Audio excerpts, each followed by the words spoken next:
Bwana, mambo vipi? Mambo ni aje kabisa kutokea Tanzania, kutoka ardhi ya Mwalimu Nyerere, Bongo Rendi bwana 245 bana. Mjadala mkubwa saizi ambao ukipita kwenye mitandao ya kijamii ni kuhusiana na no reform no election mwaka 2025 kuelekea uchaguzi mkuu ambao utafanyika Oktoba mwaka huu. So bana, Instagram na mitandao mingine imechafuka zaidi kwa kutokana na pressure ambayo imekuwa ikishinikizwa na baadhi ya watu baada ya kauli ya kwake Gwajima kuzungumza aliyozungumza. Of course Watanzania wameadapt na kuamua sasa bana kusema no reform no election mwaka 2025, wakidai kwamba baadhi ya vitu ambavyo wenyewe wanaona kama viko sawa zaidi, au so bana.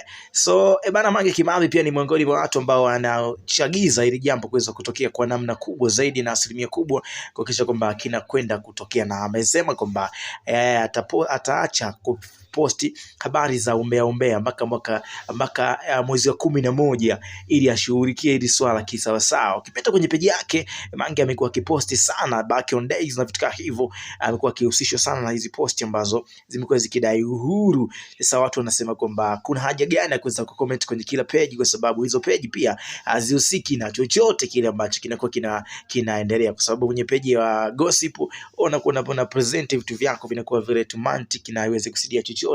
Kikubwa ni angalia njia sahihi ambayo inaweza kuleta huu mgomo baridi ambao Bongo umekuanzisha. Sijui kama unaweza kuleta positive impact moja kwa moja, lakini let's wait tuweze kuona nini ambacho kinaweza kutokea zaidi. Lakini ukipita kwenye ukurasa wake Instagram pale, Mange amekuwa ni miongoni mwa watu ambao wanasisitiza kinoma mchongo huu kuweza kutokea. So pia unaweza kuachia kwenye comment.